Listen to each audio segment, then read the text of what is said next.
పరిశుద్ధ గ్రంథం తెరుద్దా ఉండి మత్తయి సువార్త 18వ అధ్యాయం 7వ వచనం. మత్తయి సువార్త 18వ అధ్యాయము 7వ వచనం. నేను చదువుతున్నాను, గమనించండి. అభ్యంతరము వలన లోకమునకు శ్రమ, అభ్యంతరములు రాక తప్పవు గాని ఎవని వలన అభ్యంతరము వచ్చునో ఆ మనుషునికి శ్రమ. చిన్న మాట ప్రార్థన చేసుకోండి. ప్రేమగల మా కన్న తండ్రి అనేసయా, నీకు వందనాలు, కృతజ్ఞతాస్తుతులు. మా కన్న తండ్రి, మీరు ఇచ్చిన లేఖన భాగాన్ని బట్టి నీ కృతజ్ఞతాస్తుతులు. ఈ లేఖనాన్ని ప్రభా ఇదిగో తండ్రి విరవండి. లేఖనం ద్వారా ఇదిగో తండ్రి, లేఖనము చాటు నుంచి నువ్వు దేవా నిర్ణయించినటువంటి మాటలు ఏమైతున్నాయో, నీ మనసులో ఉన్న సంగతి నీ ప్రజలకు ఏ విధముగా తెలియపరచాలని ఉద్దేశించావో ఆ విధముగా ఈ లేఖనము చాటు నుంచి నీ మాటలు బయటకు తెచ్చి నీ పక్షం వహించిన మీ దాసుని నోట ఉంచండి. మీ దాసుని మీ సిలువు చాటును మరుగుపరిచి మీ దాసుని ముఖాంతరంలోంచి మీరు కనబడుతూ మీ దాసుని నోటిని మీ నోటి బోరగా మార్చి నీ బలమైన వాక్శక్తినిచ్చి నీవే నాచో మాచో నీ సంకల్పంలో నిర్ణయమైన ప్రజలందరితో సూటిగా తేటగా స్పష్టంగా మాట్లాడమని, నువ్వు మాట్లాడుతుండగా మా అందరికి వినగలిగిన చెవును, గ్రహించగల మనస్సును, లోబడు హృదయాన్ని, వాక్యానుగుణంగా జీవించే కృపను, హృదయ సున్నతిని, దిద్దుబాటు మనస్సును, నేర్చుకునే శుభగుణ లక్షణమును, నిత్యత్వము చేరు పర్యాంతం వరకు నిత్యము నీ పాద సన్నిధిలో శిష్యరకము చేస్తూ శిష్యులైన సేవక గణముగా తీర్చిదిద్దబడి ఘనమైన నీ సేవకై అభిషేకించబడి ప్రతిష్ఠింపబడి భూదిగాంచుల వరకు నీ పక్షంగా కదిలి వెళ్ళి సువార్త ప్రకటించి ఆత్మను రక్షించి సంఘస్థాపన చేసి సంఘాలు కట్టి మందిరాలు కట్టి సంపూర్ణ సత్యము వారికి అందించి ఆరోగ్యకరమైన బోధ అందించి సంపూర్ణులుగా చేస్తూ మరో పక్క నీవు అనుకున్న పని జరిగించేలాగా వారిని పురికొల్పుతూ, ఏది ఏమైనా వారు మేమంతా కలిసి క్రీస్తు న్యాయపీఠం ఎదుట సంపూర్ణులమై నీ ఎదుట నిలబడ్డప్పుడు బడా మంచి దాసుడా, బడా మంచి దాసురాలని నీ చేత మెప్పు, ఘనత, మహిమ, బహుమతులు అందుకొని నిత్యత్వంలో ప్రవేశించి వధువులో నువ్వు నిర్ణయించిన ఉన్నత స్థానంలో నిలచి యుగ యుగాలు నీతో కలిసి నిత్య రాజ్య పరిపాలన చేసి నిన్ను మహింపరచుకునే భాగ్యం మాకు కలిగేలాగా కృప అనుగ్రహించమని, అందుకే మాకు ఉపదేశించమని బతిమలాడుచు. మా ప్రభువా, నీ సంకల్పంలో నిర్ణయమైన ఉపదేశము దేవుని ప్రజలకు అందకుండా అడ్డుపడుచున్న దుష్టుడు, వాడి దూతలు, చీకటి అంధకార శక్తులు, క్రియలు అవి ఏమున్నా సరే అవెంత ప్రమాదకరమైన మంత్ర ప్రయోగాలైన వాటినోటి ప్రభావంతో నేస్తున్నావు. నీ మహాపునరుద్ధాన శక్తి ద్వారా బంధిస్తున్నావు, లయపరచు. బంధించి లయపరచున నీ కృతజ్ఞతాస్తుతులు, కృతజ్ఞతాస్తుతులయ్యా. నా చుట్టూరు మా చుట్టూరు ఈ ప్రార్థనలో ఇప్పుడు కానీ ఇక ముందు కానీ తర్వాత ఏకమించే వారి చుట్టూరు వారు ఉన్న గృహం, వారు మేమున్న గ్రామం దేవ, లేదంటే కాలనీ, పట్టణం, రాష్ట్రం, దేశ సమస్తం చుట్టూ చరస్థిరాస్తులు, పసిబిడం, పెద్దల వారి సమస్తం చుట్టూ కూడా ఇంటి చుట్టూ కూడా సిలువ రక్తపు కంచెన, రక్షణ కంచెన, అగ్ని కంచెన వేయండి. నీ మహిమేగాన్ని జ్ఞాపకం చేయబడి సమస్తంపై ఆవరింపచేసి నీ చేతిలో నన్ను మమ్మల్ని దాచిపెట్టి నీవే అగ్ని ప్రాకారముగా నిలచి దేవదూతల అగ్నివంటి రథము సాయం చుట్టూ కావులు గుంచి సర్వోన్నతుని శక్తి నన్ను మమ్మల్ని కమ్మేలా చేసి నీ కనుదృశ్య ముఖం తేజం అనే వెలుగు మాపై ప్రకాశింపచేసి దేవా నీవే మాచో ఉండి మేమున్న ఈ గృహాన్ని దేవ ప్రాంతాన్ని సేన పర్వతంగా మార్చి స్తుతి సింహాసనాసనుడివై ఉండి నీలో నుంచి ప్రభావం నలుదిక్కులకు వెళ్ళేలా చేసి నీ కృప ద్వారా నువ్వు అనుకున్న ఘనకార్యం జరిగినట్లుగా మాచో మాట్లాడమని బతిమలాడుతుంది. నీ పక్షం వహించిన నేను ఎంత బలహీన నీకు బాగా తెలుసయ్యా. నీ మీదే అనుకున్నా, నీ కృప మీద ఆధారపడ్డాను. నాలో నువ్వు కోరుకున్న పరిశుద్ధతను ఆశిస్తూ నాకు తెలిసినంతటిలో ప్రభు నా సమస్త అవిధేయతలు, అతిక్రమ దోషాలు, పాప దోషాలు, ఆజ్ఞాతిక్రమాలు ఒప్పుకున్న క్షమించు. ఇలా ఒప్పుకోవడం కూడా చేత కాదు ప్రభు, క్షమించు. సిలువ రక్తంలో కడిగి పవిత్రపరచు. శుద్ధ జలం నాపై కుమ్మరించి దేవా పరిశుద్ధపరిచి ఆనంద తైలాభిషేకం నాపై ఇంకను గొప్పగా ఉంచు. పరిశుద్ధాత్మగ్నులను పుటమే శుద్ధ సువర్ణంగా మార్చి నీ పరలో శుద్ధ సువర్ణ తైలం నాపై ఇంకను గొప్పగా ఉంచి మత్తయి 10వ అధ్యాయం 1వ వచనం 7, 8, 20 వచనం ప్రకారమును, అపోస్తుల కార్యం 4వ అధ్యాయం 27 నుంచి 37 వచనం ప్రకారమును, యెషయా 57:16 ప్రకారం నీ కృప నాకు దయచేయి. ఇర్మియా 1వ అధ్యాయం 9, 10, 18, 19 కృప దయచేయి. హెస్కేల్ గ్రంథం 2:1-2 ప్రకారం నీ కృప నాకు మాకు అందరికి దయచేసి చక్కగా నన్ను మమ్మల్ని నిలబెట్టు, మాతో మాట్లాడమని నీ ఆత్మకార్యములు జరిగించమని యేసయ్య నామములోనే ప్రార్థించి సమస్తం పొందుకొని నిన్ను గొప్ప చేసుకుంటూ ఉపదేశాన్ని నన్ను మీ కృపాస్తాలకు అప్పజెప్పుకుంటూ నీవు ఇచ్చిన లేఖన భాగాన్ని బట్టి నీకు కృతజ్ఞతాస్తుతులు చెల్లించి నిన్ను గొప్ప చేసుకుంటున్నాం మా తండ్రి. ఆమేన్, ఆమేన్, ఆమేన్.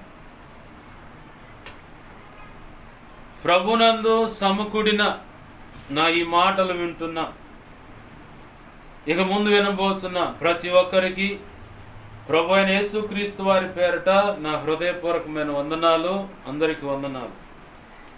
ప్రభు యొక్క మహోచిత కృప మీ అందరికీ తోడై ఉండి నడిపించునుగాక, సంపూర్ణులుగా చేయునుగాక, ఆయన నామానికి ఘనత వచ్చునుగాక. ఆమేన్, హల్లెలూయా. ప్రభునందు ప్రియమైన దేవుని బిడ్డలారా, గమనించండి, ఇక్కడ చదువుకున్న లేఖన భాగంలో అభ్యంతరముల వలన లోకమునకు శ్రమ.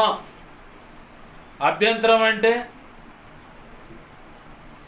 లేనిపోయిన దాన్ని కల్పించి, ఆ కల్పించింది కరెక్ట్ అని నిర్ధారణ చేసి దాన్ని ప్రచారం చేయటం. ఉచ్చ పుణ్యానికి వీడి మీద నిందలు వేశారండి అంటారు చూడు, అది అభ్యంతరం. నువ్వు పొరపాటు చేయలా, కానీ నువ్వు చేసావని ముద్ర వేశారు. ఎలా ఉంటుందంటే ఆ ముద్ర, యోసేపు ప్రారంభం నుంచి చూద్దాం. తన తండ్రి యోసేపును ఎక్కువగా ప్రేమించాడట. రాహేలు ద్వారా పుట్టినటువంటి ఇద్దరు పిల్లల్లో యోసేపు అంటే చాలా ఇష్టం యాకోబుకి. కారణం, రాహేలమ్మను ప్రేమించాడు కాబట్టి 7 + 7 14 సంవత్సరాలు వాళ్ళ మామ దగ్గర వెట్టి చాకిరి చేశాడు. ఆ శ్రమ, ఆ పనులు, అవన్నీ ఆయనకి రాహేలు మీద ఉన్న ప్రేమను బట్టి పెద్దగా అనిపించలేదంట, కష్టం అనిపించలేదంట ఆయనకి. మరి అంతగా ప్రేమించినటువంటి ఆమెకు బిడ్డలు లేకపోతే ఇద్దరు కలిసి ప్రార్థన చేశారు. ప్రభు తన కృపలో ఆమె గర్భాన్ని తెరిచి పిల్లల్ని ఇచ్చాడు. 2 పిల్లలు పుట్టారు ఆమెకి. అయితే యోసేపుని బాగా ప్రేమించాడు.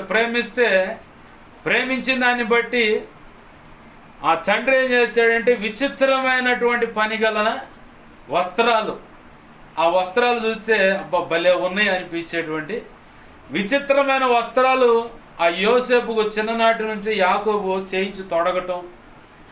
ఈ అన్నలు ఏదన్నా పొరపాటు చేస్తూ ఉంటే తన తండ్రి నన్ను ఎంతో ప్రేమిస్తూ ఉన్నాడు, నా అన్నలను కూడా ప్రేమిస్తూ ఉన్నాడు, కానీ పైనున్న పెద్దలు చేస్తున్న పొరపాట్లు తీసుకొచ్చి తండ్రికి చెబుతునేసరికి తండ్రి పైనున్న అన్నలను మందలిస్తూ ఉన్నాడు. ఎవరిని? అన్నలను మందలిస్తూ ఉన్నాడు. ఎరా చిన్నోడు చెబుతా ఉన్నాడు, ఇది కరెక్టేనా అంటే, నాన్న అది నాన్న, సరి చెప్పు, కరెక్టేనా లేదా అంటే, అవునా నా కరెక్టే. అట్లా మిగతా 10 మంది అన్నలు కూడా ఈ చిన్నోడు వాళ్ళు చేస్తున్న పొరపాట్లు చూసి తెచ్చి తన తండ్రికి చెబుతునేసరికి ఆ మాటలను తీసుకొని గద్దించినప్పుడు అది వాళ్ళ హృదయంలో బాగా లోతుగా గాయంగా మిగిలిపోయింది. చివరికి ఏం చేశారంటే, అరే మన మీద సాడీ చెప్పేవాడు, కలలుగానే వాడు వచ్చనరా అని చెప్పని పగబెట్టుకొని నీళ్లు లేని బావిలో పడేశారు. చివరికి చంపుదాం అనుకునే సమయానికి వాళ్ళల్లో ఒకడు అడ్డుపడి, అరే రక్తాపరాధం మనకెందుకురా, రక్తాపరాధాన్ని బట్టి మన పితరులు కూడా లెక్కలోకి వచ్చారు, దేవుడు తాట తీసి వదిలిపెట్టాడు, కాబట్టి ఆ రక్తాపరాధం మనకొద్దు, ఒక గొర్రెను చంపేసి ఆ రక్తాన్ని వాడి బట్టలకు పులివి నాన్నకు చనిపోయాడు అని చెబుదాం, వీడిని మాత్రం ఇదిగో ఇష్మాయిలీలు వస్తున్నారు వాళ్ళకి అమ్మేద్దాం, ఇటు ధనం వచ్చుద్ది, దాంతో మన కోరికల ప్రకారంగా మనం ఎంజాయ్ చేయొచ్చు, అలాగే మన తమ్ముడు చనిపోయాడని అబద్ధం చెబుతాం, కానీ రక్తాపరాధం అనేది మన మీద ఉండదు. రక్తాపరాధం అంటే ధర్మశాస్త్రం చెబుతుంది, పంటికి పన్ను, కంటికి కన్ను, కాలుకు కాలు, చెయ్యికి చెయ్యి, ప్రాణానికి ప్రాణం, వస్తువుకు వస్తువు, జంతువుకు జంతువు. అది ఏ కోణంలో ఎంత తీవ్రంగా నష్టం జరిగిందో అంతగా వాళ్ళకి ఇచ్చుకోవాలి. అచ్చి ఉండకూడదు. అంటే అచ్చి ఉండుట అంటే అప్పు ఉండకూడదు. అచ్చి ఉండడు అంటే అప్పు ఉండడు అని అర్థం. అచ్చి ఉండుట అంటే అప్పు ఉండుట అని. వాళ్ళకి అచ్చి ఉండకూడదు, ఇచ్చుకోవాలి అంతే. అది వీళ్ళకి తెలుసు. ఎందుకంటే దావీదు జీవితంలో జరిగిన అపరాధం ఏంటి? ఉరియా భార్య విషయంలో మోసు కలిగి ముందుకు అడిగేస్తే ఉరియానే గుండె ధైర్యం కలిగిన వరుసలో ఉరియాని పెట్టి కుట్రపోని చంపించాడు. అదే రీతిగా దావీదు ద్వారానే తీర్పిచ్చి ఒకటికి నాలుగు గొర్రెలు ఇచ్చుకోవాలండు. 1కి 4 అన్నట్లుగానే దావీదు కడుపున పుట్టిన భార్యలు వేరైనా దావీదు కడుపున పుట్టిన 4 బిడ్డలు చనిపోయారు. ఒకడేమో పుట్టుకలోనే పోయాడు, అంటే పుట్టిన కొన్నాళ్ళు రోజుల బిడ్డగా పోయాడు. ఒక బిడ్డ పోయింది, అంటే మగ ఆడ అనేది చెప్పలా, బిడ్డ చనిపోయిందని రాసింది అక్కడ. రెండవదిగా ఒక ఆడపిల్ల చెరిపోయి దగ్గరుండి అన్నే పాడు చేస్తే ఆ అమ్మాయి మానసికంగా ఇదైపోయి చనిపోయింది. తర్వాత తన చెల్లినిట్ట పాడు చేశాడని ఆ అమ్మాయి యొక్క తోడ పుట్టినవాడు ఆ చెడిపిన వాడిని చంపాడు. వీడు కూడా చచ్చాడు అనమాట. టోటల్గా 4 చనిపోయారు. రక్తాపరాధం అనమాట. ప్రాణానికి ప్రాణం ఇచ్చుకోవాలి. అయితే ప్రవక్త అన్నాడు, నువ్వు చేసిన పొరపాటును బట్టి నువ్వు చావట్లేదు, నీ కడుపును పుట్టిన బిడ్డలు పోతారు అబ్బాయి అండి, అంతే. అంటే ఈ అపరాధం అనేది వీళ్ళకి తెలుసు కాబట్టి అది తప్పించబడ్డాడు. అయితే యోసేపు చెరసాలకి పోకముందు ఒక బానిసగా పోతీఫర్ ఇంట్లో ఒక అధికారి ఇంట్లో పనివాడిగా చేరాడు. అయితే అక్కడ ఏం జరిగిందా? ఆమె ఏం చేసింది? పిల్లగాడు చక్కగా ఉండు, అందంగా ఉండు, ఎట్టన్నాగా నేను నా వైపు మలుచుకోవాలని చెప్పని చాలా ప్రయత్నాలు చేసింది. ప్రతిరోజు మానసికంగా అతన్ని వేధిస్తుందట. రాసిన మాట మానక ప్రతిరోజు ఇలాగా ఆమె అతని దగ్గరకు వచ్చి ప్రత్యేకంగా మాట్లాడుతా, నువ్వు నాకు ఇష్టం, ఇదిగో నేను నీ మీద ఇష్టపడుతున్నాను, నా శరీర కోరిక తీర్చు అని చెప్పని అలా రోజు ఆమె అతన్ని వేధిస్తుందట. వేధిస్తుంటే ఒకరోజు అన్ఎక్స్పెక్టెడ్గా దొరికాడు యోసేపు. దొరికితే ఏం చేసిందామా? ఇతను నిరాకరించిన దాన్ని బట్టి తప్పించుకొని పారిపోబోతున్నప్పుడు గుడ్డ పట్టుకొని లాగింది. ఆ గుడ్డ ఆమె చేతిలో ఉంది. వాస్తవానికి కోర్టు అయినా పోలీస్ స్టేషన్ కాడికైనా పోతే ఎక్కడ పంచాయతీ పెట్టిన ఆడగూతురు బలహీనరాలు, ఆమె తప్పైనా సరే బలహీనరాలు, ఈడే కావాలని చేసి నాటకంతో కూర్చుండంటారు. నేను చూసిన ప్రపంచంలో, నేను చూసిన జీవితాల్లో, నేను చూసిన కుటుంబ వ్యవహారాల్లో దుమ్ముగా భర్తను దాన్ని బయటకు వచ్చి ఏం ఎరగనట్టు భయంకరంగా ఏడ్చిన ఆడగూతులు నేను చూశాను. సౌండ్ కూడా బయటికి రాకుండా దుమ్ము కొట్టి బయటికి ఏదమ్మా అని చెప్పంటే ఏం లేదు బాబా అన్న భార్య భర్తలను చూశా. ఏదైనా పొరపాటు జరిగితే కన్న చల్లని కూడా ఏ మాత్రం కూడా చూడకుండా కన్న చల్లికి కూడా రంకు, అంటే అక్రమ సంబంధం అంటగట్టి, కన్న తోడబుట్టిన వారికి కూడా అక్రమ సంబంధాలు అంటగట్టి, ఇదిగో వీడే నా మీద ఇట్లా. చివరికి సేవకుల విషయంలో కూడా, సేవకుల మీద కూడా అక్రమ సంబంధం అంటగట్టి, ఏంటంటే వాళ్ళు చేసే పాపాన్ని కప్పిపెట్టుకోవటానికి అవసరమైతే నువ్వే చేయడానికి నీ మీద నిందేస్తారు. వాళ్ళు చేస్తున్న పాపం బయటికి రాకుండా ఉండటానికి నీ మీద కంపెనీ రాళ్ళేస్తారు. అవసరమైతే సెంటిమెంట్ ఉపయోగపెట్టి అమృతాంజన్ రాసి ఏంది ఇక నిన్ను ఏ రకంగా ఏకాలంటే ఆ రకంగా ఏగుతారు. నేను చూసిన ప్రపంచం అది. ఏమేం చేస్తుంది? వాస్తవానికి బలత్కారంగా వచ్చి అతను మానసికంగా గాయపరిచిందేమో ఆమె, కానీ ఇక్కడ జరుగుతున్నదేమో ప్రపంచానికి చూపించింది.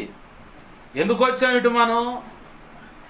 అభ్యంతరం అనేది ఎలా ఉంటుందో అది ప్రపంచానికి తెలియపరచడానికి వాళ్ళు ఎంత ప్రయత్నం చేస్తారో అన్న దాని విషయంలో ఇటు వచ్చాం. పోతీఫరు భార్య చేతిలో యోసేపు యొక్క అడ్డగుడ్డ, అంటే సిగ్గు కప్పుకోవటానికి అడ్డగుడ్డ కట్టుకున్నాడు.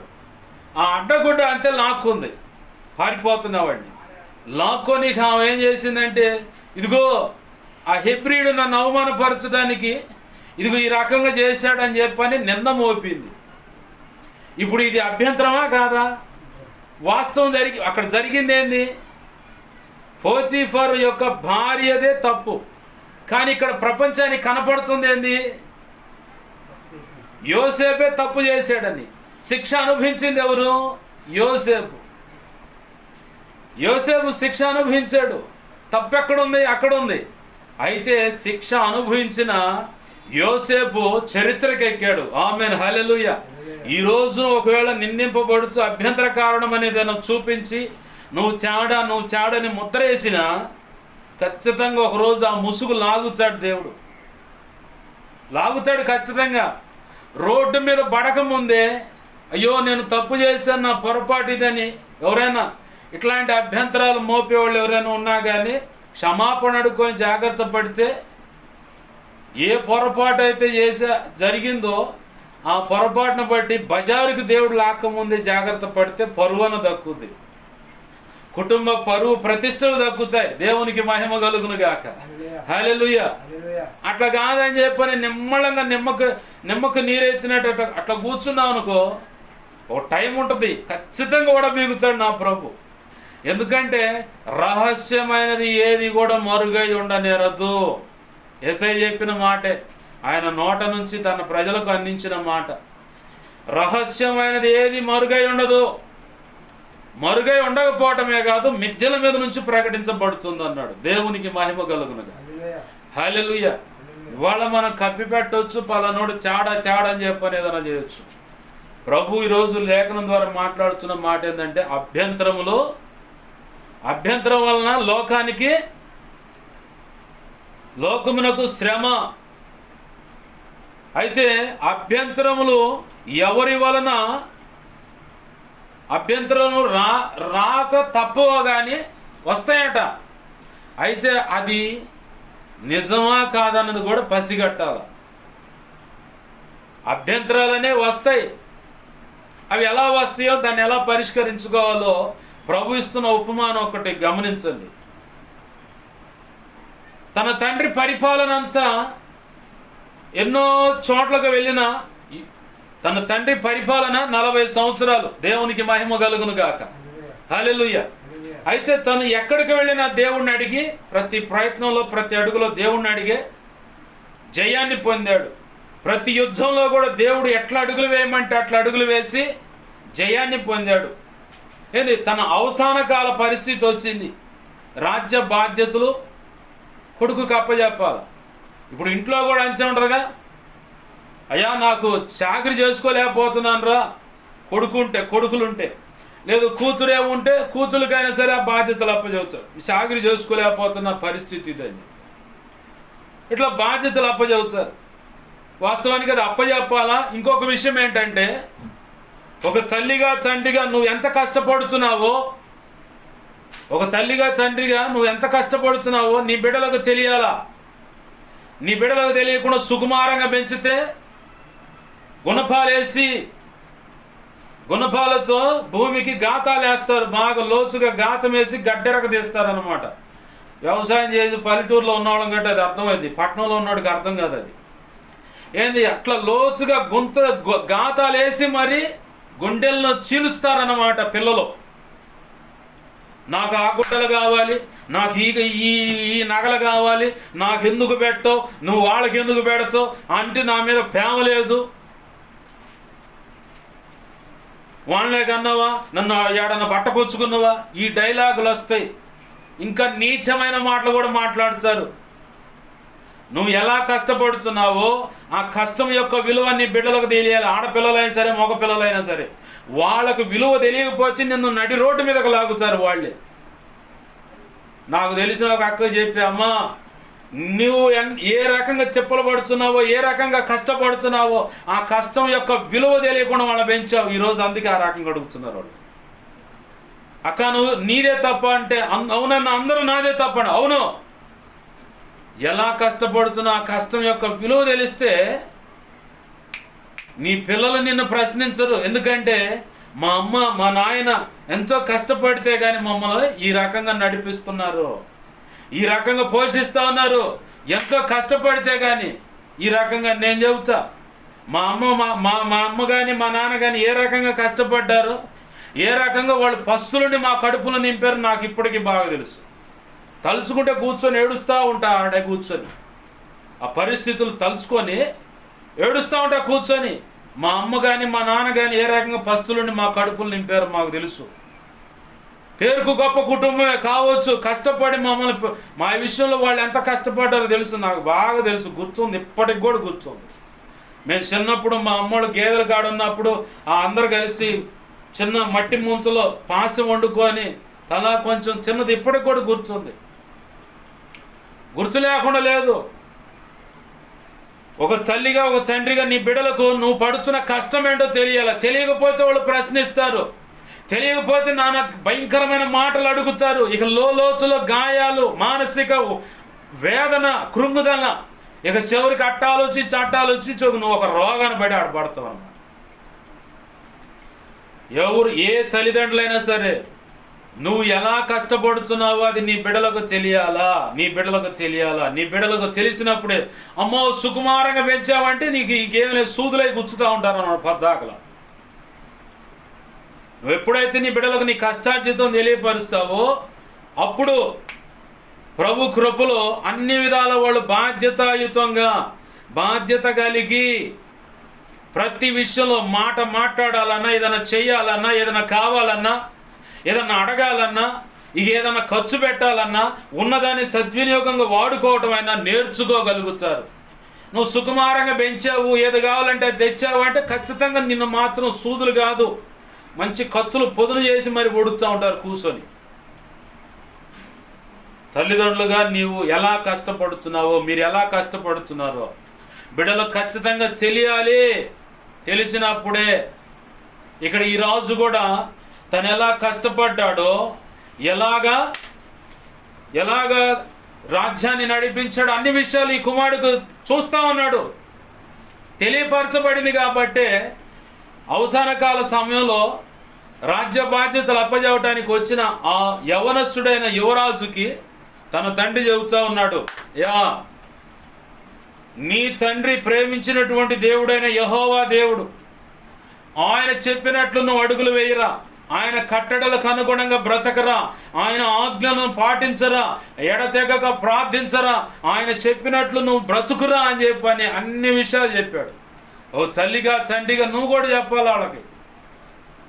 మనం ఈ స్థితిలో ఉన్నామంటే ఇదిగో మీ నాయన ఇంతగా దేవుని మయంపరిచాడు, లేదా మేము ఇంతగా కష్టపడ్డాం, దేవుని కృపను బట్టి ఈ స్థితి మనకి. నువ్వు 2 రకాల డ్రామాలు వేసావంటే వాళ్ళు కూడా నీకు 2 రకాల డ్రామాలు చూపిస్తారు, ఖచ్చితంగా చూపిస్తారు వాళ్ళు కూడా. యథార్థంగా ఉన్నావా, ఖచ్చితంగా నా ప్రభు ఒకరోజు నీ తలెత్తుతాడు, అందరికి నీ యథార్థత అర్థమయ్యేలాగా చేస్తాడు. ఆమేన్, హల్లెలూయా. 2 రకాలుగా ఉన్నావా, నువ్వు ఏ రకంగా ఏం విత్తుతావో అదే నువ్వు పంటకు వస్తావు. నీరు పోసిన వాడికి నీరు పోయబడినట్లుగా నువ్వు నీళ్లు పోస్తే నీళ్ళే పోస్తారు. నువ్వు ఏ రకంగా వాళ్ళని పెంచుతావో, ఏ రకంగా వాళ్ళ ముందు బ్రతుకుతావో ఆ రకంగానే వాళ్ళు కూడా తయారవుతారు. అర్థమవుతుందా? ఇక్కడ ఈ యువరాజుతో రాజు చెబుతా ఉన్నాడు, తన తండ్రి అయిన రాజు చెబుతా ఉన్నాడు, రే జాగ్రత్త, దేవుడు చెప్పినట్టు అడుగులు. ఇదిగో ఇతనే రాజు అని అభిషేకించారు. అందరిని సమకూర్చి ప్రవక్తను కూడా పిలిపించి రాజుగా పట్టాభిషేకం చేసి బాధ్యతలు అప్పచెప్పారు. బాగుంది. దేవుని సన్నిధిలో బలులు అర్పించాడు, దేవుడిని అడిగాడు, ప్రార్థించగానే దేవుడు కూడా కృపనిచ్చాడు. ఇప్పుడు అర్థమైంటుంది నాకు తెలిసి ఆ రాజు ఎవరు. అయితే ఈ రాజు తన తండ్రి కంటే జ్ఞానంగా వ్యవహరిస్తాడా, పరిపాలన చేయగలుగుతాడా? యవన ప్రాయంలో ఉన్నాడు, అరాకొర జ్ఞానంతో, అంటే ఎదుటిన్న వ్యక్తులు కాదు అలా అర్థమవుతుంది. అసలు ఇతగాడు తన తండ్రి కంటే గొప్పగా పరిపాలన చేయగలగడా ఏంటి అని చెప్పని బాగా తర్జన భర్జన అవుతున్నారు. అన్ఎక్స్పెక్టెడ్గా ఆ రాజ్యంలో తనున్నటువంటి ప్రాంతంలో ఒక సమస్య వచ్చింది. ఏంటయ్యా ఆ సమస్య అంటే, ఓ ఇద్దరు ఆడవాళ్ళు ఒకే రూములో ప్రసవించారు. అయితే బెడ్లు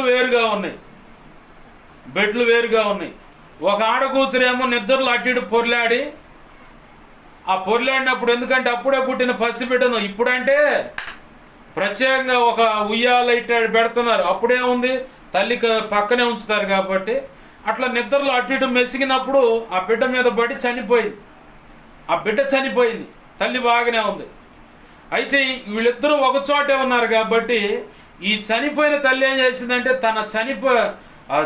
బిడ్డ చనిపోయినటువంటి తల్లి ఏం చేసిందంటే, తన చనిపోయిన బిడ్డను తెచ్చి యువతల బెడ్ మీద ఉన్న ఆమె కౌగిట్లో ఉన్న బిడ్డ స్థానంలో పెట్టి, ఆమె కౌగిట్లో ఉన్న బిడ్డను తెచ్చి యువతల దగ్గర పెట్టుకుంది. కన్న తల్లికి అర్థమైంది పోలికలో. అయితే తెల్లారు లేవంగానే ఇది నా బిడ్డ కాదని తగాదు పెట్టుకుంది. ఏం పెట్టుకుంది? తగాదు పెట్టుకుంది. అది తేలట్లా, చినికి పెద్ద తుఫాను, గాలివాన్ అంటారుగా, తుఫానుగా మారిపోయింది. వాయుగుండం పడి ఇక అల్పపీడనంగా ఇక బాగా బలపడదన్నమాట. ఇక దుమ్ముగా అవుతుంది. ఇట్లా కాదని చెప్పని చివరికి రాజుగారి దగ్గర పోదాంపా అని చెప్పానంటే, ఎవరున్నారు రాజు అంటే, సొలొమోను రాజు పరిపాలన బాధ్యతలు చేపట్టున్నాడు. సొలొమోను రాజ్య బాధ్యతలు చేపట్టున్నాడు. అదే మొట్టమొదటి తీర్పు చేయడానికి వచ్చినటువంటి సమస్య. చుట్టూ ఉన్న వాళ్ళకున్న అవగాహన ఏంది? ఇతడు ఎలా పరిష్కరించగలడు, ఇతడు ఎలా న్యాయ విధులు చేయగలడు, ఇతనికి అంత పరిపక్వత ఉందా, పరిజ్ఞానం ఉందా, అసలు సరైన సామర్థ్యం ఉందా లేదా, ఎలా చేస్తాడు ఏందని తన తండ్రితో పాటు ఉన్నటువంటి మంత్రులు కానీ, సభాపతులు కానీ, చుట్టూ ఉన్న సైన్యము సమూహం అంతా పడిగాపులు కాస్తా ఉంది, ఎలాంటి తీర్పు తీరుస్తాడా అని. వచ్చారు, రాజా మా సమస్య ఇదే అని చెప్పారు. బాగుంది, ఎవర్రా అక్కడ అన్నాడు. అయ్యా చెప్పండి, కత్తి తీసుకొని రండి. ఎందుకయ్యా అనగానే వీళ్ళు చెబుతూ ఉన్నారు, అయ్యా ఇదిగో నిన్నటి దినాన్ని ఇట్లా మేము ఒకే సమయంలో ఒకే రూమ్లో ఇట్లా కాన్పోయింది. అయితే ఇది నిద్రలో తన బిడ్డ మీద పడి చచ్చిపోయింది. ఇది తన బిడ్డను తెచ్చి చనిపోయిన తన బిడ్డను తెచ్చి నా కౌగిట్లో పెట్టి, నా కౌగిట్లో ఉన్న బిడ్డను తీసుకెళ్ళి తన కౌగిట్లో పెట్టుకుంది. నా బిడ్డ అంటే కాదు నా బిడ్డ అంటుంది, మీరే న్యాయం తీర్చాలని. అందుకే కదా కత్తి తెప్పించింది. కొద్దిగా ఏం చేస్తారయ్యా, ఉండండి. ఇంతకీ ఆ బిడ్డ యొక్క చల్లి ఎవరంటే నేనంటున్నారు. ఇట కాదులే కానీ రేపాయ్ కత్తి తెచ్చావుగా, ఆ బిడ్డను సగానికి నరికి సగభాగమేమో ఈమెకి సగభాగమేమో ఆమెకి లెక్క తేలిపోతే పోండి అంట. అదేని రాజా అని చెప్పని ఒక ఆమె భజనలు ఆడుతుంది, ఒక ఆమె కరెక్ట్గా తీర్పు తీర్చారు. అట్లనే తెగ నరికి ఇవ్వండి. ఈ అసలు పేగు చరుకుపోతున్న చల్లేమో రాజు దగ్గర సాగిలపడి, రాజా ఆ బిడ్డనేం చేయమాకండి, అట్లయినా బ్రతకనేయండి, చంపమాకండి రాజా అని చెప్పని భజనలు ఆడుతుంటే, అప్పుడు సొలొమోను రాజు అన్నాడు, ఇదిగో ఈమె అసలు తల్లి, ఆమె చనిపోయిన వాని యొక్క తల్లి, కాబట్టి ఆ బిడ్డను తీసి తల్లికి ఇచ్చి పంపించండి అన్నాడు. లోకానికి అభ్యంతరాలు వస్తాయి, శ్రమ ఎవరి వల్ల అభ్యంతరాలు రాకమానో అవి తప్పనిసరిగా వస్తాయి అన్నాడు. అయితే ఎవరి వల్ల అభ్యంతరాలు వస్తే వానికే శ్రమ అన్నాడు. ఆ అభ్యంతరమును పసిగట్టడం ఎలా అంటే, ఇలాగనే ప్రభు పాదాలు పట్టుకొని, ప్రభువా, 1 రాజులు 3వ అధ్యాయం 9, 10, 12 వచనాలు, 1 రాజులు 4వ అధ్యాయం 29 వచనం ప్రకారము, వివేకము కలిగిన జ్ఞాన హృదయం నాకు ఇవ్వు. మనం అనుకుంటాం నాకు అన్నీ బాగా తెలుసు, నాకు అన్నీ తెలివితేటలు ఉన్నాయి, అసలు నా దగ్గర అసలు నీ ఆటలు జల్లవంట. నువ్వు ఎంత తెలియగల దాని అనుకున్నా, ఎంత తెలియగలవాడు అనుకున్నా, నిన్ను బురుడి కొట్టించేవాళ్ళు కూడా ఉంటారు. అర్థమవుతుందా? బురుడి కొట్టించేవాళ్ళు ఉంటారు, తప్పును కూడా అచ్చంగా నిజమని నమ్మించే వాళ్ళు ఉంటారు.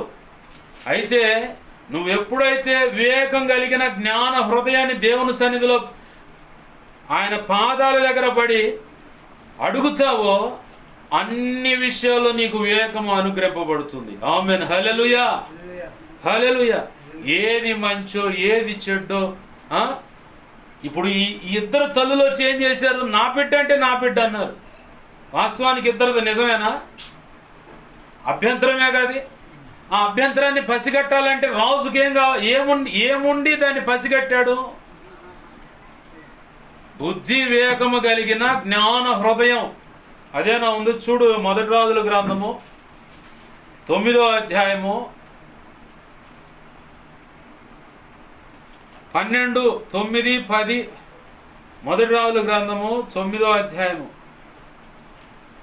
9, 10, 11, 12, 9, 10, 12 వచనాలు.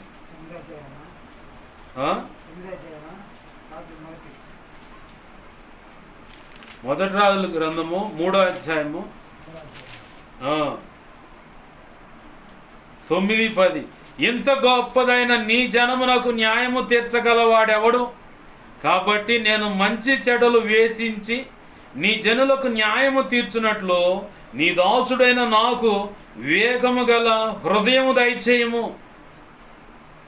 కింద 11వ వచనంలో అంటాడు దేవుడు అతనికి ఇలాగు సెలవిచ్చును, దీర్ఘాయువునైనను ఐశ్వర్యమునైనను నీ శత్రువుల ప్రాణమునైనను అడుగక న్యాయములను గ్రహింపుటకు వివేకము అనుగ్రహింపమని నీవు అడిగితివి. నీవు ఇలాగు అడిగినందున నీ మనవి ఆలకించుచున్నాను. బుద్ధి వివేకము గల హృదయం నీకు ఇచ్చుచున్నాను.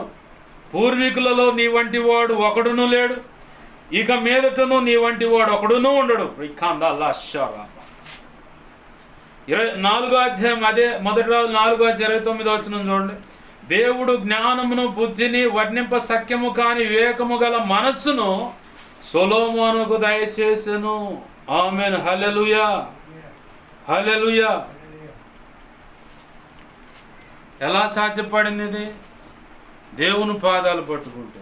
నేను చాలా తెలియగలవాడినండి, నేను చాలా తెలియగలదాన్నండి అని అనుకుంటా. నువ్వు నిన్ను పక్కా బురిడి కొట్టించేవాళ్ళు వస్తారు. వాళ్ళ హృదయంలో ఏముందో నువ్వు పసిగట్టాలంటే ఈ కృప పొందుకోవాలా. ఆమేన్. హల్లెలూయా.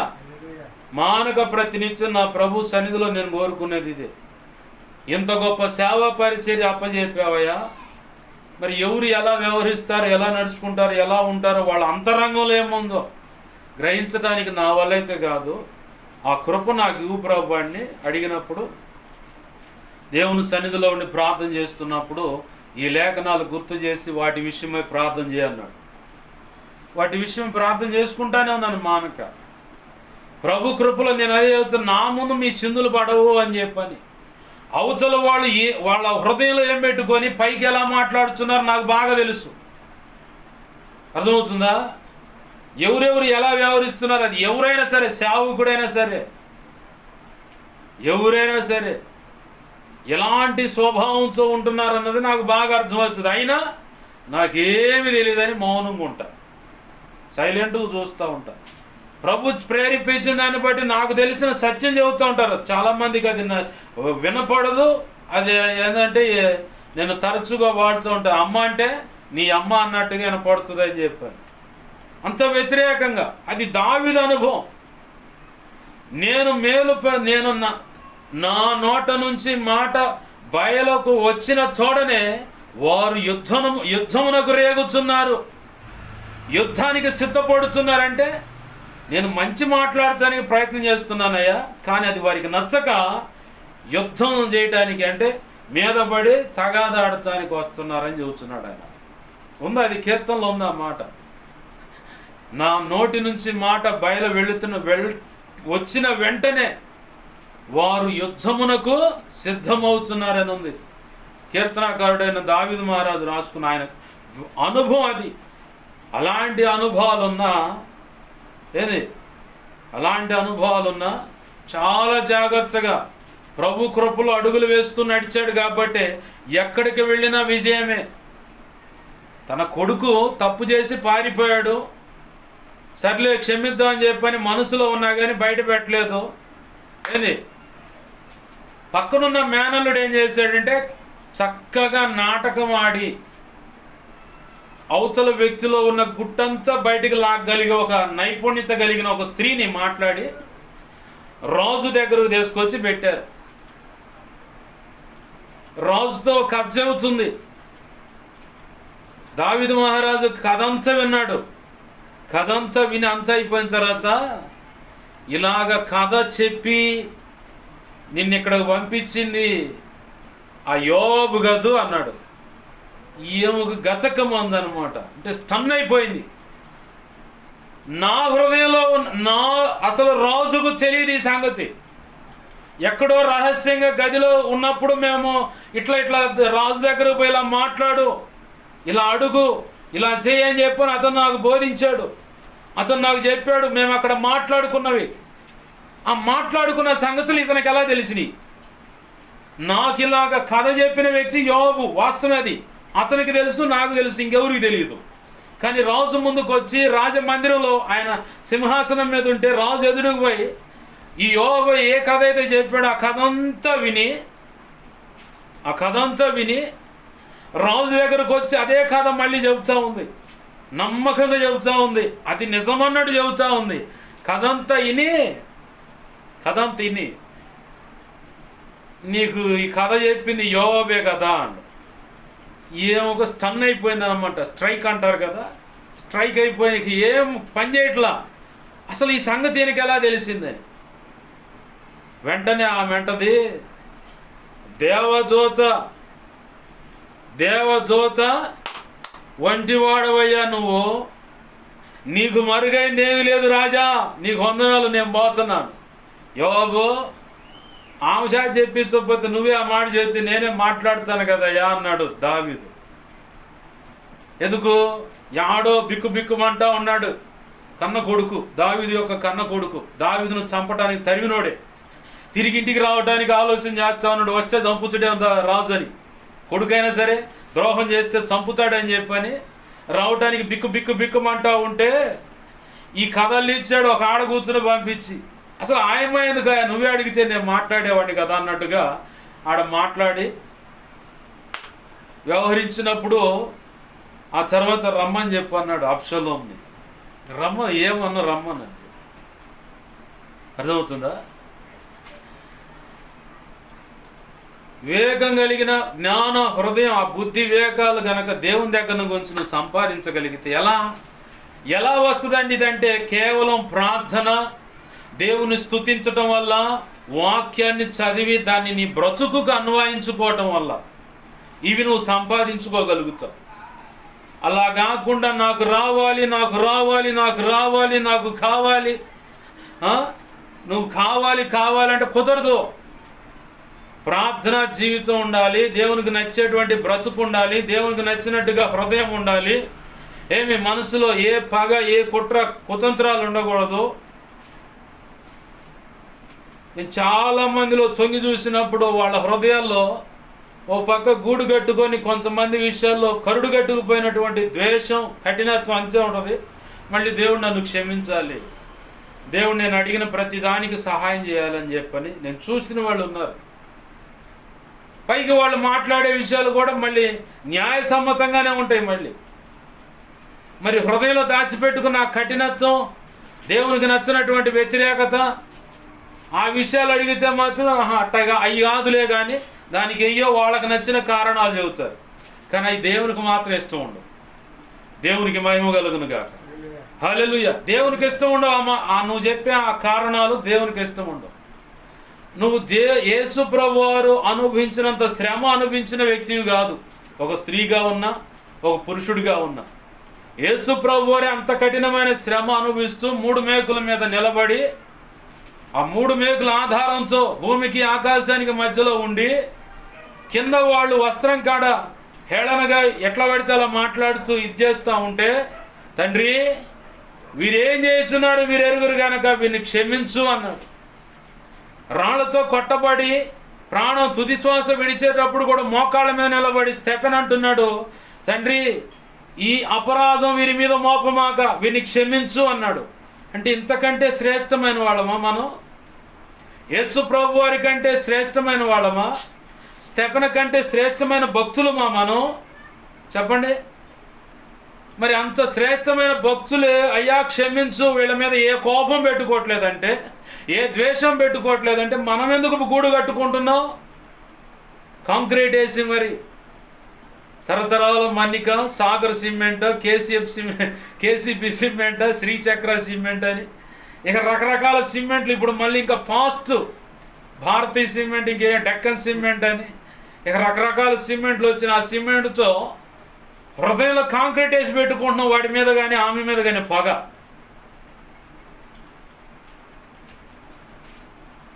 దాన్ని తీసేసుకున్నప్పుడే దేవుని దగ్గర నుంచి కృప పొందుకోగలుగుతావు. నీ హృదయంలో ఆ పగ అంతే పెట్టుకున్నావు, నీకు అవుతాయి గాయాలు, అవుతాయి. గాయాలైనా దాన్ని బట్టి, ఏ కారణాన్ని బట్టి అవతల వ్యక్తులను క్షమించాలంటే, వాళ్ళు పాపం చేస్తుంటే పాపాన్ని క్షమించమాక, పాపిని క్షమించు. పాపం చేస్తుంటే సహించాల్సిన పని లేదు. యేసు ప్రభు వారు ఒప్పుకోల.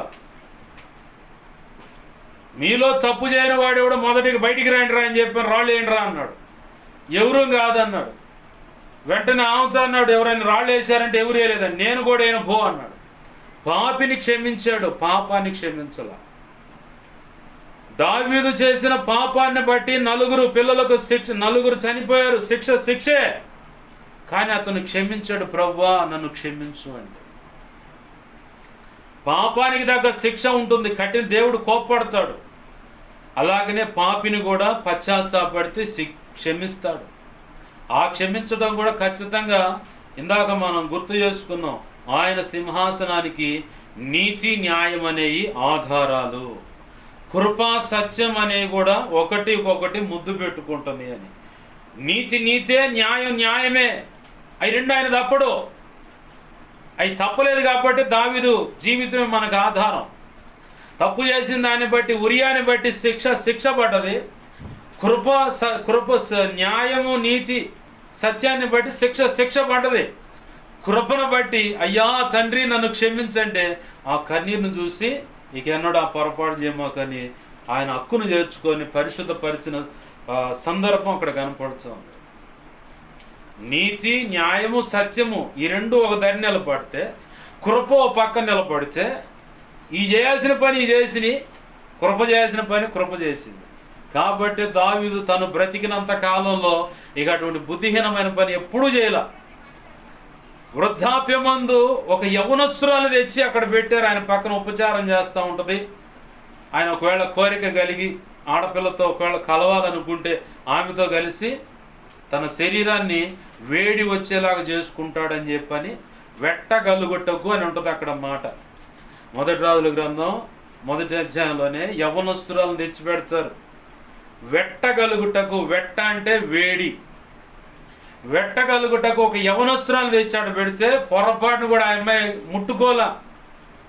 అంటే శారీరకంగా కలవటానికి మనసు రాలా.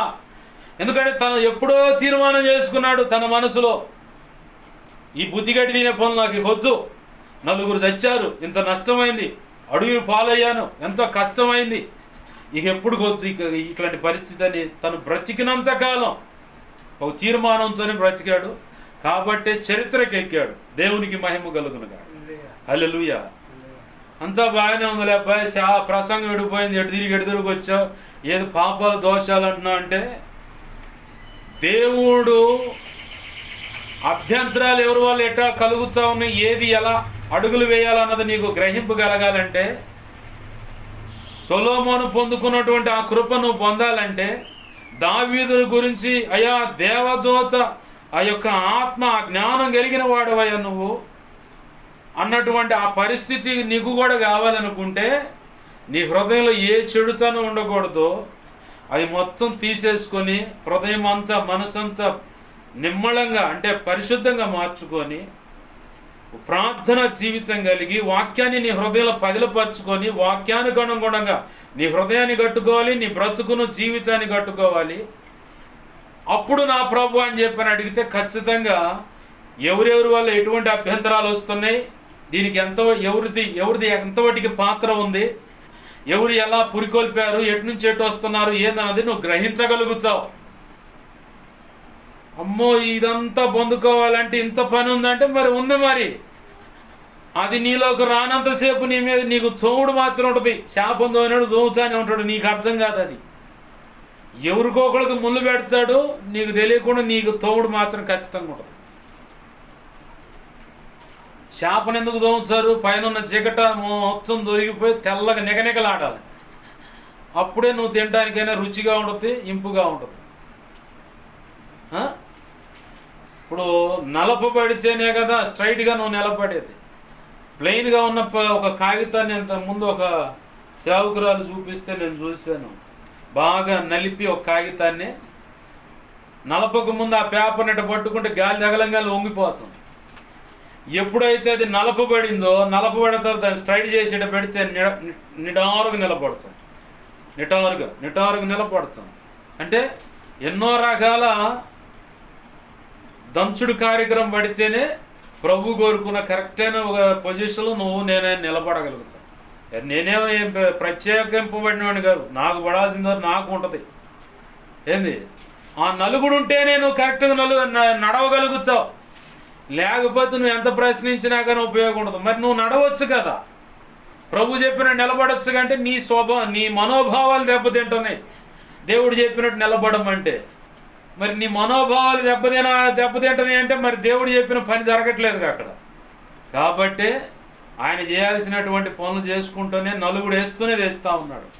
బాగా గుర్తుపెట్టుకో, పాపాన్ని క్షమించొద్దు, పాపిని క్షమించు, పాపాన్ని సహించొద్దు. ఖండించు, పాపాన్ని ఖండించు,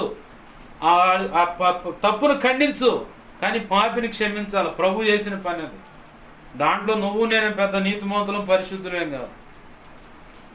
ప్రభునందు ప్రియమైన దేవుని బిడ్డ గమనించండి, ఇక్కడ సొలొమోను పొందుకున్నటువంటి ఆ వివేకము, ఆ జ్ఞానము, ఆ హృదయము, ఆ బుద్ధి ఏదైనా ఉందో అది మొత్తం నువ్వు పొందుకోవాలంటే ఖచ్చితంగా నీ హృదయంలో ఏమైనా కల్మషం ఉన్నా తొలగించుకోవాలి. ప్రార్థనా జీవితం, వాక్య ధ్యానము, ప్రత్యేకంగా ఉపవాసము, జాగరణ ప్రార్థన కలిగి ఉంటేనే నా ప్రభు కృపను బట్టి అలా ఉన్నాం కాబట్టి, అలా నేను ఉన్నాను కాబట్టి ఈరోజు ఏదైనా విషయంలో కృప కలిగి ఉన్నాను. దేవునికి మహిమ కలుగును గాక. హల్లెలూయా. ప్రభు ఈరోజు చెప్తున్న మాట ఏంటంటే అభ్యంతరాలు రాకమానో, వస్తాయి ఖచ్చితంగా. అయితే ఎవరి వల్ల అభ్యంతరాలు వస్తున్నాయో వాళ్ళకే శ్రమ.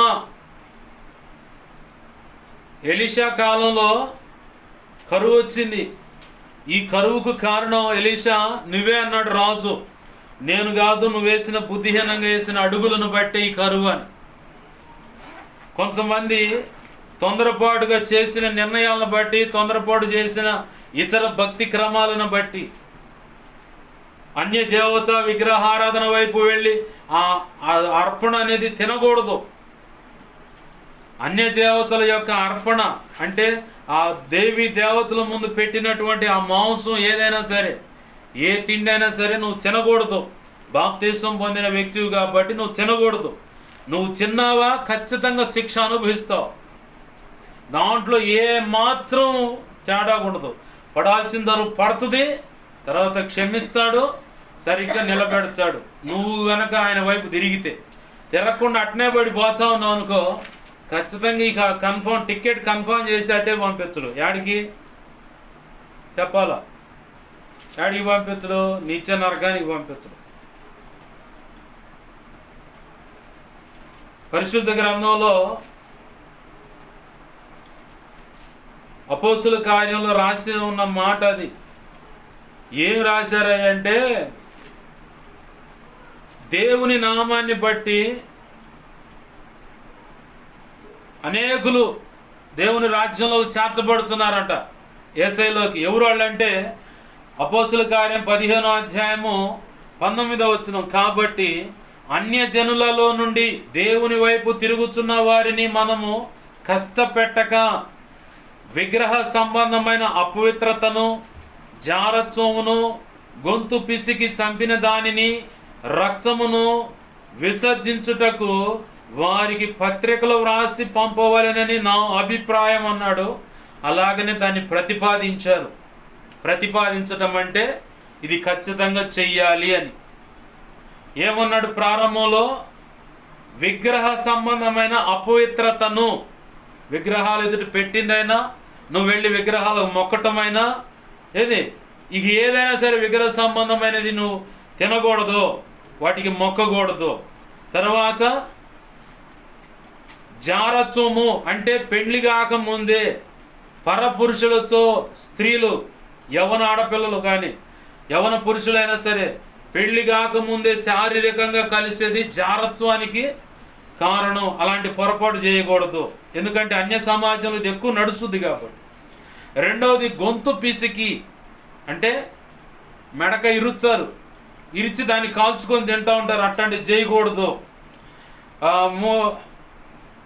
మూడవది అయిపోయింది కదా. నాలుగవది రక్తం అనేది తినకూడదు. మనకి ఎలా ఉంటుందంటే రక్తం ఇంతకుముందు మా చిన్నతనంలో కూడా తెలియనప్పుడు నేను తిన్నాను.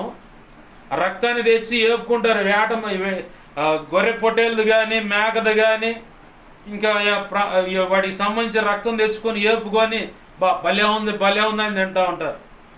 తెలియనప్పుడు తిన్నావు బాగానే ఉంది, ఇప్పుడు యేసు ప్రభువు చెబుతున్న రక్షణ పొందావు కాబట్టి అది నువ్వు తినకూడదు. ఇప్పుడు ఇక్కడ ఇది చూసాం కదా, ప్రకటన గ్రంథం 21వ అధ్యాయంలో చూస్తే మాకు తెలుసు పాస్టర్ గారు నువ్వు ఆడకేవచ్చు, మా తలలకే నిప్పుకొరి పెట్టేటట్టు నువ్వు అని చెప్పని అనుకోవచ్చు. ఈ భూమి మీద నీకు కష్టం అయిపోవచ్చేమో కానీ చనిపోయిన తర్వాత మానక నిత్యం అహర్నిశలు శ్రమపడే ఒక యాతనకరమైన ప్రాంతం ఉంది, నరకం. ఆడ పోయి పడటానికి నీకు ఇష్టమైతే ఈ భూమి మీద నీకు నచ్చినట్టు బతకొచ్చు. 21:8 చూడండి, పిరికివారును అంటే దేవుని కోసం నిలబడకుండా అబ్బే నాకు తెలియదండి వాళ్ళు ఎవరు అని చెప్పారు పిరికివారు. అవిశ్వాసులను అంటే దేవుడి మీద విశ్వాసం లేని వాళ్ళు, అసహ్యులను దేవుడే అసహించుకునేటువంటి వాళ్ళు. తర్వాత నరహంసకులను అంటే వ్యక్తులను చంపేటువంటి వాళ్ళు. 2 రకాలు వీళ్ళు, మాటలతో చంపుతారు, చేతలతో కూడా చంపుతారు. రక్షణ పొందిన వాళ్ళు. నెక్స్ట్ ఇంకోళ్ళు ఎవరు? వ్యభిచారులు. వ్యభిచారులో 2 రకాలు. విగ్రహ సంబంధించిన వాళ్ళు కూడా న్యాయాధిపతుల గ్రంథం 2వ అధ్యాయంలో మనం గతంలో చదువుకున్నాం. విగ్రహారాధన చేసేవాళ్ళు కూడా ఒక లెక్కలో వ్యభిచారులు. పర స్త్రీతో పరపురుషుడితో, నీ సొంత పురుషుడు ఉన్నాడు, నీ సొంత స్త్రీ ఉంది, వాళ్ళతోనే సంతోషించమన్నాడు, కాదని ఇంకొకరితో చేస్తుంటే దాన్ని వ్యభిచారం అంటారు. 2 రకాల విగ్రహారాధన, అక్రమ సంబంధం, వ్యభిచారం కింద. ఇంకోటి ఏంది? మాంత్రికులను, విగ్రహారాధకులను, అబద్ధికులను అగ్నిగంధకములతో మండు గుండంలో పాలు పొందుదురు, ఇది 2వ మరణం అంటే నిత్య నరకం. పొరపాట్లుంటే సరి చేసుకోవడానికి దేవుడు అవకాశం ఇస్తాడు. లేదు నేను పోయేది అనుకుంటే నువ్వు ఉట్టి కట్టుకు నువ్వు మొత్తం కొంపంతా అంతా పోయాడు పాడండి, ఎవడు ఏమండు. ఎందుకంటే ద్వితీయోపదేశకాండంలో దేవుడు చెప్పిన మాట ఉంది, ఓ ఇజ్రాయేలు 30వ అధ్యాయం పట్టుకుంటుంది. ద్వితీయోపదేశకాండము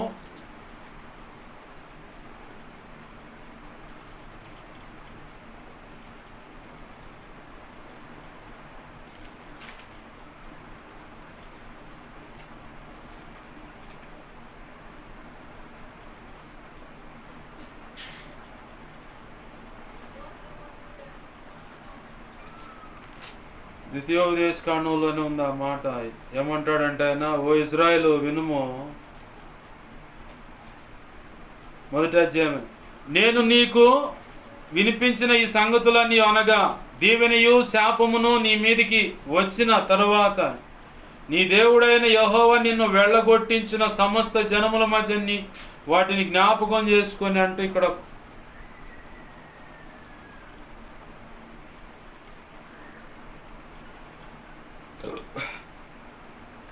ప్రభు అయిన దేవుడు మాట్లాడుతూ ఉంటాడు. ఏం మాట అంటే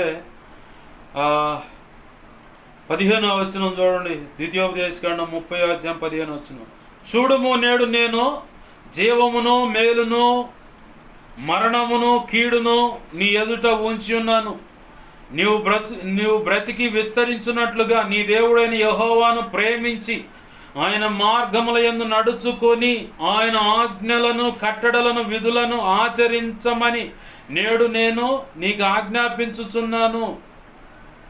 అట్లు చేసిన నీవు స్వాధీనపరుచుకొను. స్వాధీనపరుచుకొనుటకు ప్రవేశించు దేశంలో నీ దేవుడని యెహోవా నిన్ను ఆశీర్వదించును.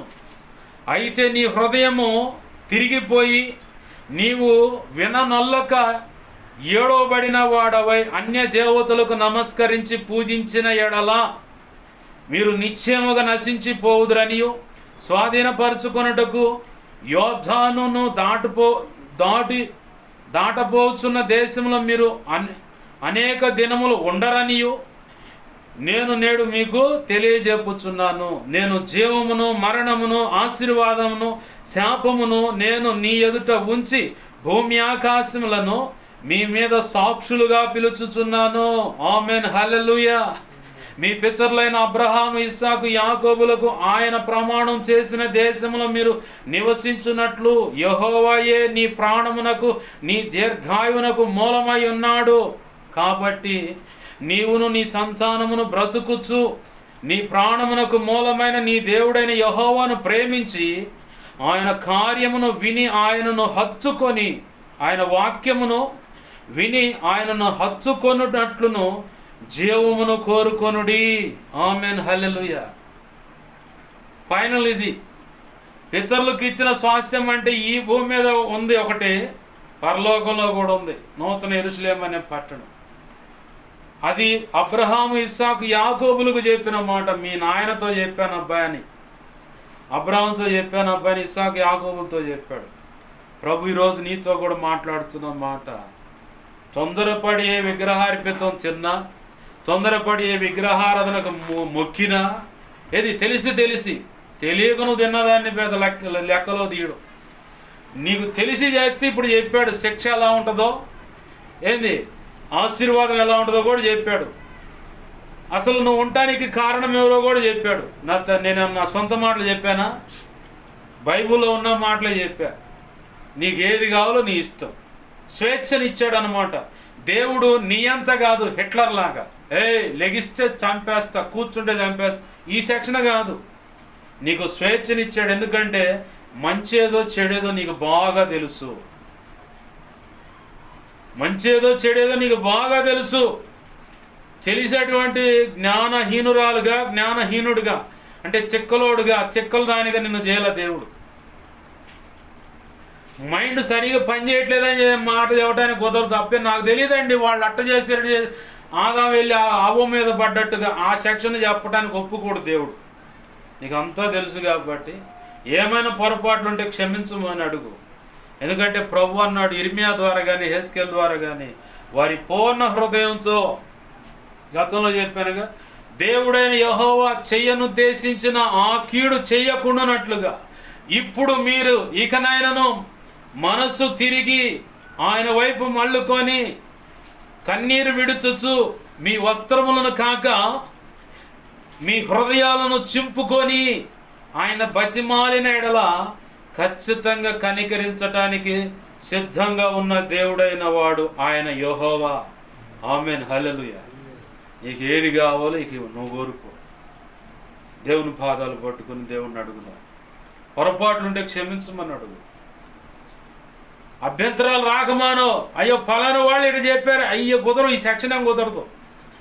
అవ్వమ్మ మీద వేసినట్టు నువ్వు వేయటానికి కుదరదు. నీకు అన్నీ తెలుసు. తెలియలేకుండా చేయలే నువ్వు ఏ పని.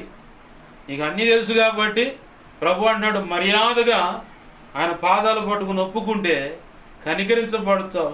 కనికరం తీర్పులో అతిశయిస్తుందని కూడా పత్రికలో రాయబడింది. ఏంది కనికరం కావాలనుకుంటున్నావా? ఆ పాడు పని, ఆ విగ్రహార్పితం కావచ్చు, అక్రమ సంబంధం కావచ్చు, ఏ పాపం ఉన్నా కానీ దేవునికి నచ్చంది ఏదైనా ఉన్నా తీసేసి విడిచిపెట్టి యేసయ్య చెప్పినట్టు అడుగులు వేయగలిగితే ఆశీర్వాదం చూడగలుగుతావు.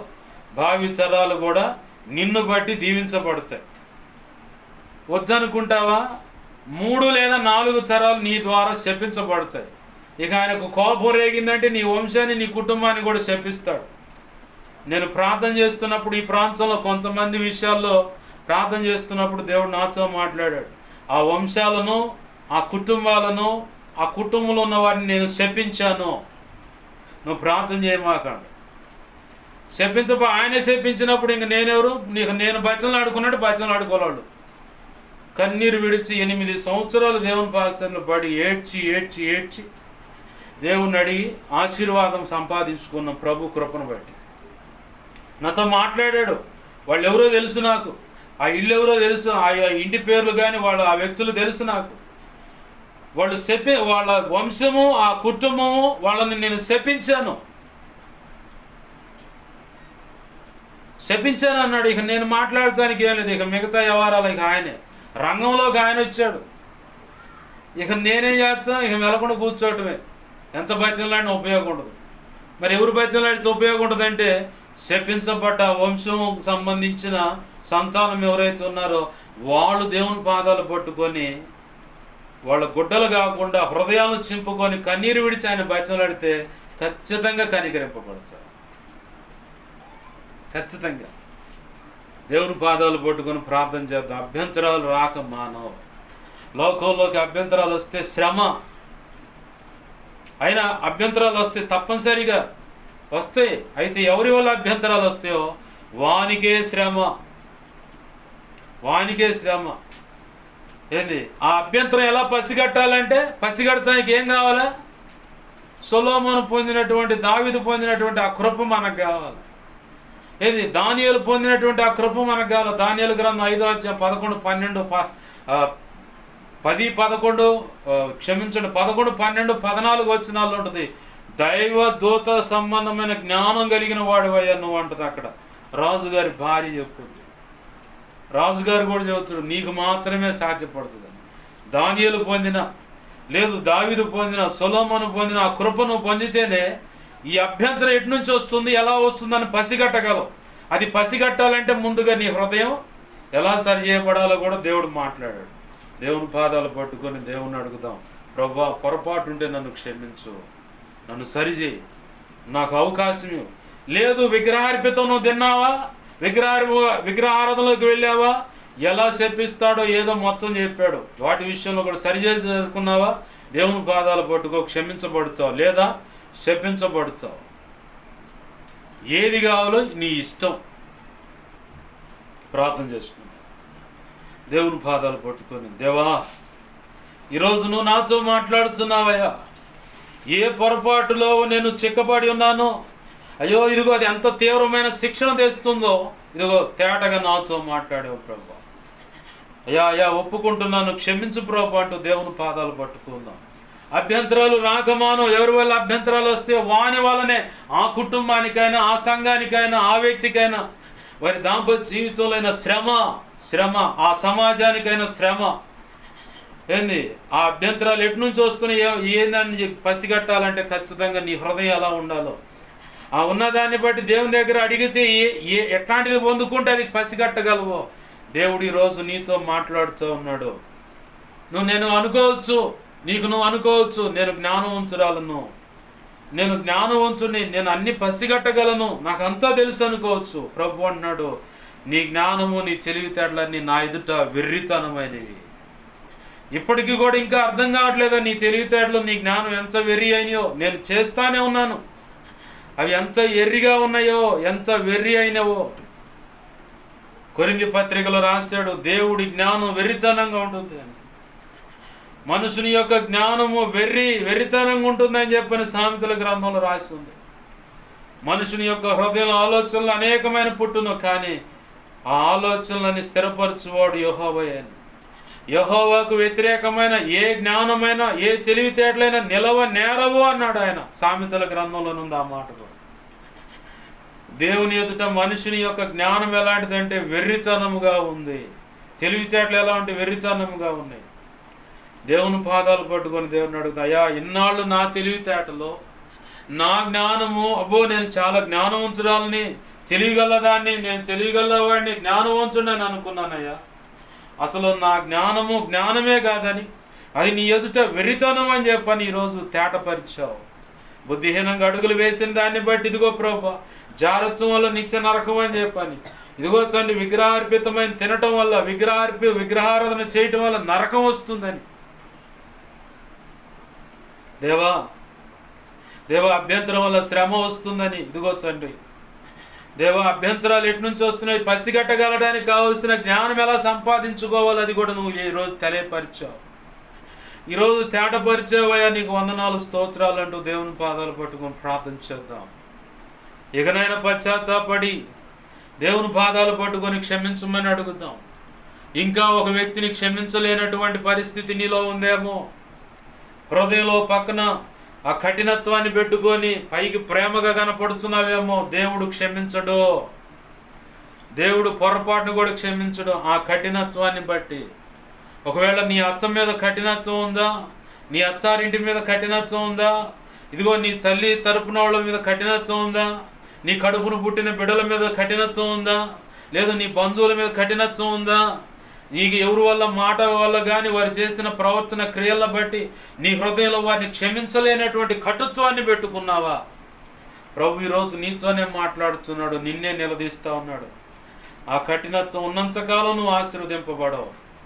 ఆ కఠినత్వాన్ని, ఆ పగ, ప్రతీకారాన్ని తీసివేసుకున్నప్పుడే క్రీస్తు యొక్క పరిపూర్ణ సౌందర్యం నీ హృదయాంతరంగంలో నిర్మాణం జరిగే పని మొదలవుతుంది. నిర్మాణం అనేది జరుగుతుంది.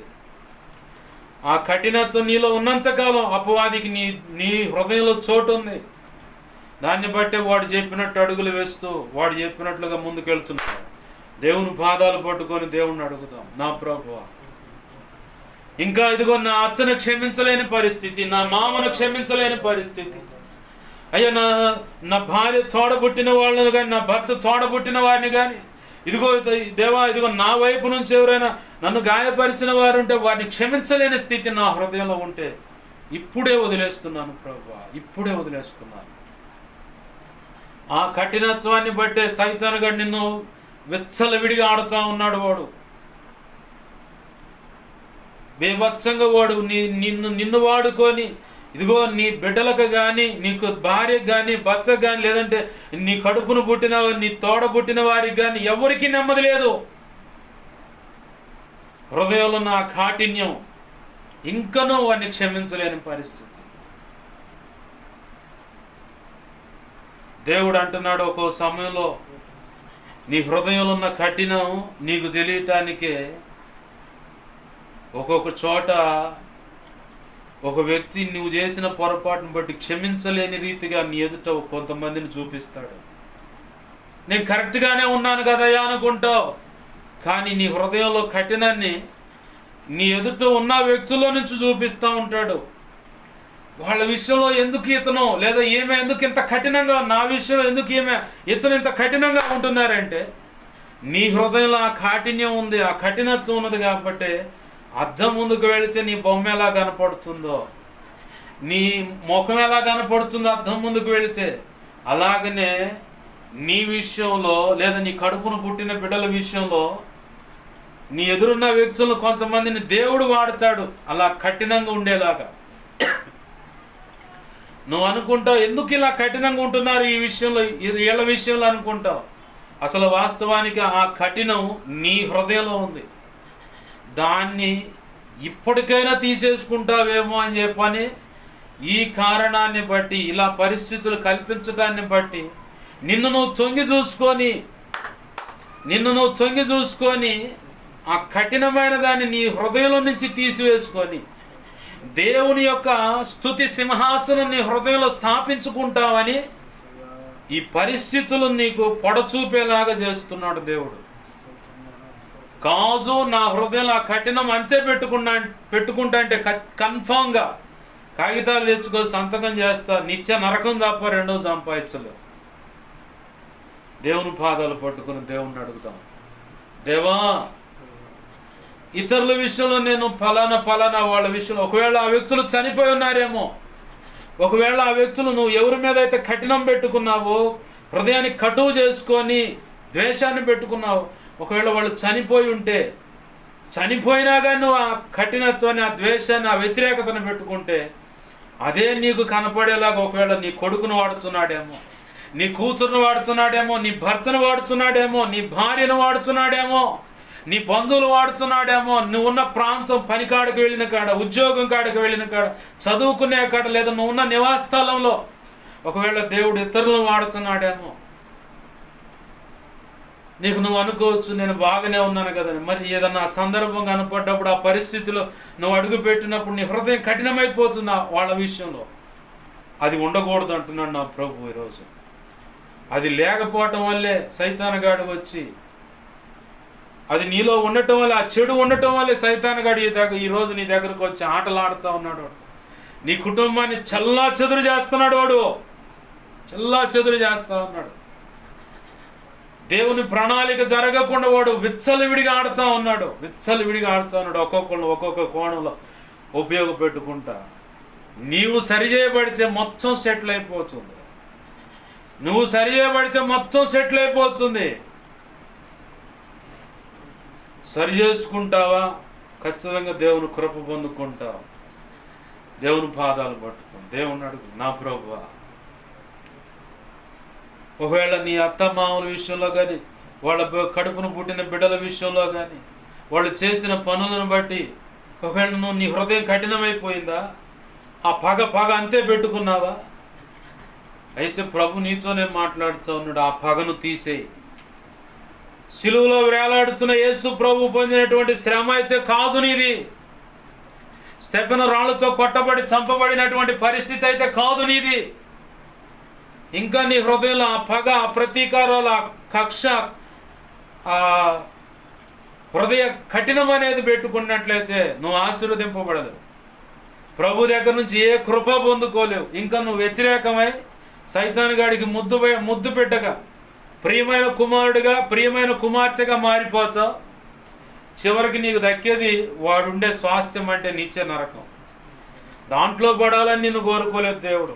నీ ద్వారా దేవుని పని జరిగించుకోవాలని, నీ హృదయంలో నీ కాఠిన్యాన్ని తీసేసుకుంటే, ఈ ప్రతీకారాన్ని తీసేసుకుంటే, ఆ కక్ష సాధింపులని తీసేసుకుంటే, నా ప్రభు ఆశీర్వదించడానికి నీ ముందే ఉన్నాడు, నీ ముందే ఉన్నాడు ఆయన. దేవుని పాదాలు పట్టుకొని దేవుణ్ణి అడుగుతాను, ప్రభువా కనికరించండి అయ్యా. ఇప్పటి వరకు నాకు ఇంకా అర్థం కాలేదయ్యా. ఇదిగో ఈరోజు దైవజనుడి ద్వారా నువ్వు మాట్లాడుతున్న మాటను బట్టి నేను ఎక్కడ పొరపాటు పడ్డాను, ఎక్కడ ఏది నా హృదయంలో దాచిపెట్టుకున్నానో అది దాచిపెట్టుకొనే ఏమి ఎరగనట్లుగా ప్రభు బల్లో చేవేస్తూ, ప్రభు యొక్క శరీరం రక్తం తీసుకుంటూనే సైతాను గారికి ముద్దు కుమార్తెగా, కుమారుడిగా నేను బ్రతికానయ్యా ఇన్నాళ్ళ వరకు. ఇదిగో ఈరోజు నువ్వు తెలియపరిచిన మాటలను బట్టి నా హృదయాన్ని సరి చేసుకుంటున్నాను, నా బ్రతుకును సరి చేసుకుంటున్నాను.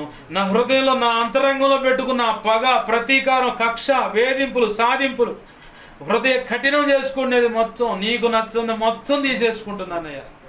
నీకు నచ్చని విగ్రహాల వల్ల వచ్చినటువంటి ఆ పాపాలను ఒప్పుకుంటున్నాను ప్రభు. అయ్యా ఇదిగో వచ్చండి, నా హృదయాన్ని సరి చేసుకుంటున్నానయ్యా. వివేకం గల జ్ఞాన హృదయం, ఆ బుద్ధి వివేకం నాకు దయచేయ.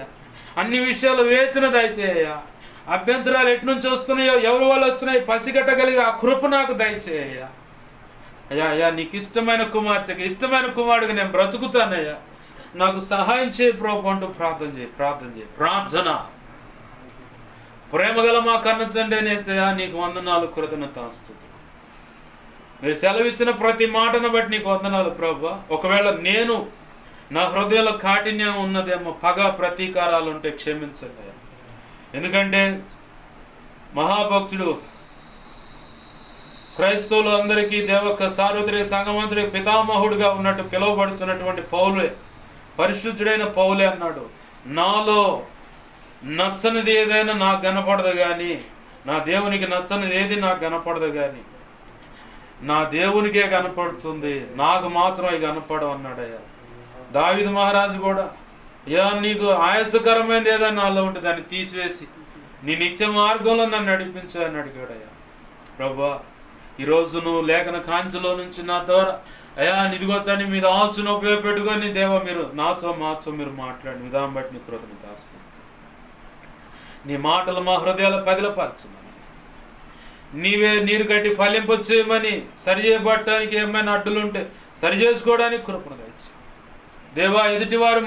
ఎదుటివారు ఇదిగొచ్చని కడుపును పుట్టిన వారు కానీ, ఇంకెవరి విషయంలో కానీ ఇంకెవరైనా కఠినంగా ఉన్నారంటే ఎందుకని వీళ్ళు ఇలా ఉంటున్నారని ప్రశ్నిస్తూ దేవా, ఒకవేళ ఇప్పటి వరకు జీవితం కొనసాగించుంటే క్షమించరు.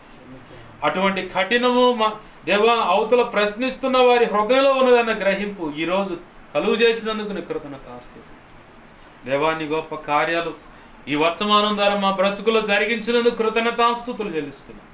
నీ వాక్యాన్ని హెచ్చించుకుంటున్నావు, నీ నామాన్ని గణపరుచుకుంటున్నావు. 2 తిమోతి 1:12 ప్రకారం దేవా నేను ఎవరెవరి విషయం లెక్క అప్పచెప్పవలసింది ఈ ప్రాంతంలో ఏకీపిస్తున్నారు, ఇక ముందు ఏకీపించబోతున్నా అందరినీ చేతులకు అప్పచెబుతున్నారు. విన్న వాక్యాన్ని బట్టి ఎంతమంది పశ్చాత్తాపడి సరిచేయబడుతున్నారు, ఉపవాసం ఉండేనే సరి చేసుకోవడానికి కృపను దయచి ఆ హృదయ కాఠిన్యం ఉపవాసం ద్వారానే పోతుంది ప్రభు. అయ్యా కనికరించి నీ కార్యములు జరిగించమని, నీవే తోడు నడిపించమని, మా నిమిత్తం ప్రార్థించండి అని అడిగిన వారు అందరూ ఆయా రీతులుగా అడిగిన వారు ఉన్నారు. ప్రతి ఒక్కరి అవసరత నీ కృప చేత యేసు నామములో తీర్చబడునుగా. అయ్యా మా కోసం పరిచర్య కోసం అన్ని విధాలా ప్రార్థించమని అడిగి ప్రార్థిస్తున్న బిడ్డలు ఉన్నారు. వారందరూ అవసరత అక్రత నీ కృప చేత తీర్చబడి నీ సేవలో గొప్పగా అభిషేకించబడి వాడబడునుగా. నీ గొప్ప కార్యాలు జరిగించమని నీ చిత్తం నెరవేర్చమని.